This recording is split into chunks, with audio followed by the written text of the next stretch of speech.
Hey, welcome back. So one last thing about improv. Sorry. It was very interesting. So I was talking about high status and low status. The games we were playing. So most of the time when I was playing the high status character, I was being very aggressive, which I've never done in my entire life. Like we played one game where the guy I mentioned, like the other guy had a pineapple, and I took it from him, and I was like, "Oh, I love pineapple, so I'm gonna have that pineapple or something." And the one thing that stood out to me is when I started to get like into it and liking it, like liking that power of like I was like, because I started to be kind of mean to him, and I was like, "You're just gonna sit there and let me take your pineapple? Like, what, you don't like pineapples? What's wrong with you?" And I actually said that to him. And it felt good. Like, it felt good to be mean, and you can kind of hopefully this is expanding my empathy capabilities, because I can understand why people are mean now. Like, I think before I never could understand it. But like I always thought, like, well, it doesn't feel good to be mean, right? It does. It does feel good. That's why people do it. They wouldn't do it if it didn't feel good.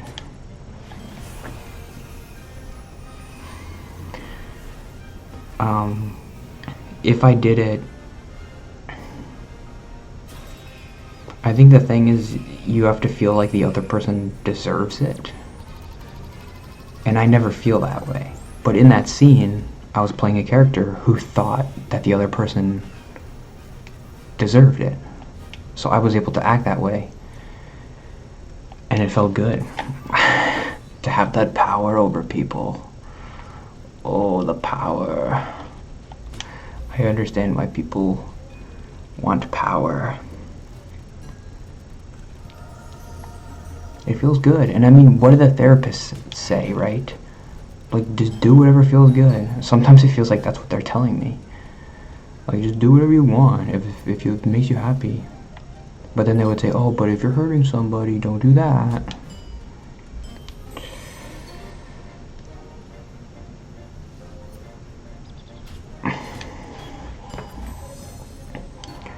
But I don't know, do I have to be careful to not be like, "Oh, I like this too much," and be like corrupted by I guess I understand now, like all those movies and, I mean, Star Wars, where it's like corrupted by the power of I never really connected with that storyline, I guess. Like, well, why would you just always be good? Is power, do you really care about power? Who cares? Like, if you're stronger than somebody. But it felt good. And you gotta be careful.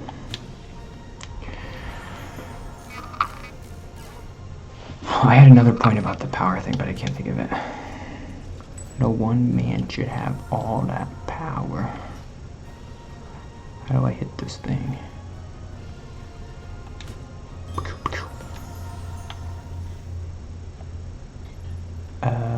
That's gonna hit it. If I hit it, nope.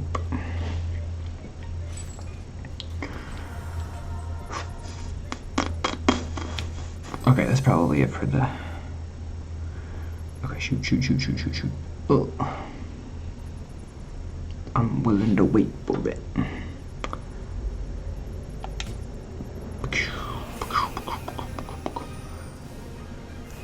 Okay, tomorrow I'll talk about inflation. That'll be fun. Oh, and I read that Big Magic book. So I'm gonna do the book club tomorrow. Yeah, tomorrow morning. We're doing a book club on Big Magic with the Social Anxiety podcast. And yeah, I should go over some points that I wanted to talk about. It's a good book. It's called Big Magic, like the power of creativity or something.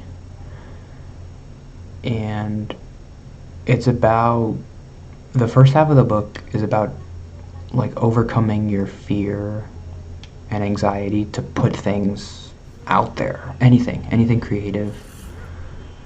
And then the second half of the book, I didn't really resonate with me that much because it's more about just like writing and why it's hard to write. And if you're a writer, don't be so serious all the time. And I agreed with everything she said, because she's like, people kill themselves and they make such a big deal about this stupid writing thing. Just write and be terrible. And she's talking about how it's crazy that Harper Lee only wrote one book. And she said that she didn't write the other books because she's like, it's not going to be as good as To Kill a Mockingbird. To Kill a Mockingbird's the best book ever written. So she's like done. She can't do anything. That's what she told herself. But she did deprive us of maybe the second best book ever written. I mean, if she didn't want to write, she shouldn't write, but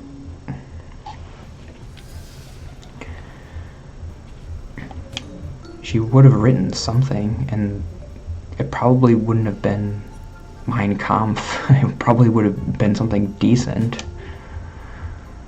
At the worst, it wouldn't have hurt people. So she probably should have kept writing. I mean, what did she do if she didn't write books? That's crazy that she only wrote one book.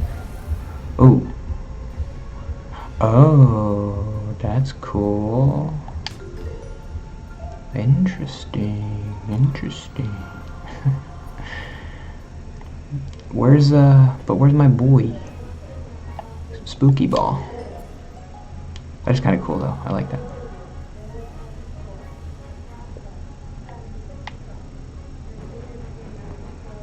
The weather's nice, so people are talking outside. Can you hear that? Someone's on the phone right outside my window.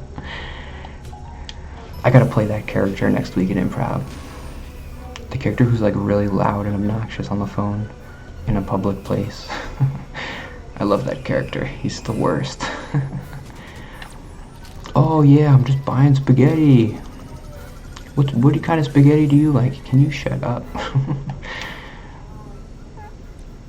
I don't want to hear about your stupid spaghetti. Oops. What is she doing out there? Is she just standing outside my window and talking?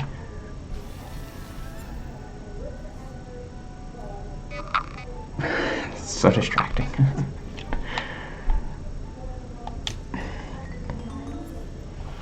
Big magic, stop. I did think that my anxiety made me interesting or unique, but I like how she phrased it, that it's the most common and least interesting thing. That resonates with me because I want to be interesting. Okay, that was the first point she made. Because she's like, I used to be super anxious, and it kind of hit me that this is probably a similar mindset that I have. It's like, oh, being anxious, having social anxiety makes me interesting. It's like the only interesting thing about me. Like my fear is interesting. And the point is, this is my point. She didn't say this, but I came up with this. The things you do because you're afraid are interesting, but the fear itself isn't interesting. It's the least interesting thing. Ants are afraid. Worms are afraid of. You put your finger by a worm, it starts squirming around. It's afraid. It takes no intelligence to be afraid. And I never really heard it that way before, but it's true, and it makes me feel like, yeah, being afraid doesn't make you interesting. And I kind of, sometimes I do feel like it does.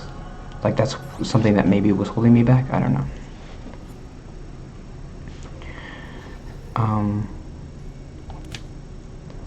like making this, like, even most of the time I think like, oh, my videos sometimes aren't interesting or whatever, but the fact that I'm using my anxiety to make videos is interesting to me. Maybe it's subjective, but in as objective as I can get with myself, it seems like an interesting thing, that like you're using your fear to make this, or to go to improv, or to go to the board game.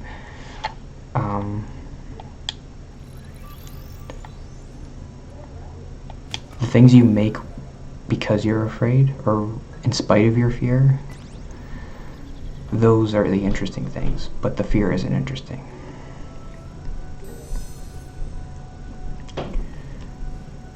Because my interestingness, I feel like it does originate from my anxiety, but it's in how I deal with it, not in and of itself. Yeah, how I deal with the anxiety is interesting. Like making these videos is how I deal with it. That's interesting. To me, it is interesting. Maybe the videos aren't interesting, but in a larger sense, I feel like what I'm doing is interesting.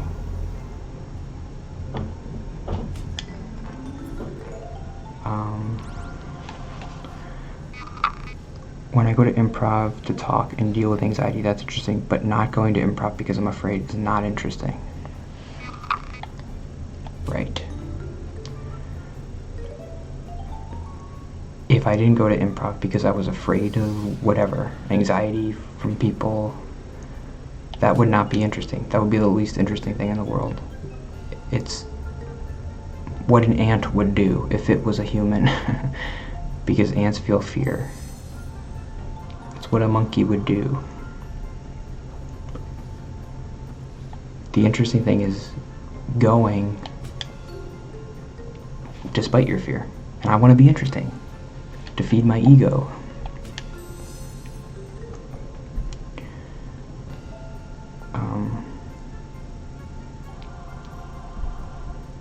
I think that will help me from the book. That's something that I can take away from it and be like, that's helpful to think about. I think. Okay, let's just finish this level. I could talk more about Big Magic tomorrow. It's a good book. I don't usually like self-help books, but it was good. I didn't feel like she was trying to be like, oh, you have to do this to be a famous writer like me.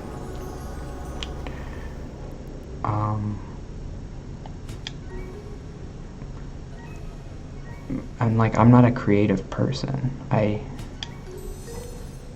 mean, I know everybody says that, and they're like, no, but you're creative. I'm not. I don't have like this boundless creativity inside me that's like, oh, I just gotta draw, and I just gotta make music, and I just gotta sing. That's not there for me. That doesn't bring me joy.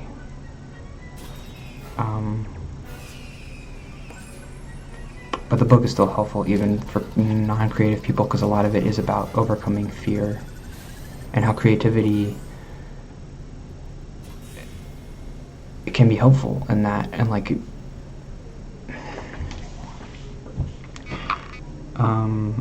being creative can help you overcome fear. I'll talk about it tomorrow. See you tomorrow. Bye.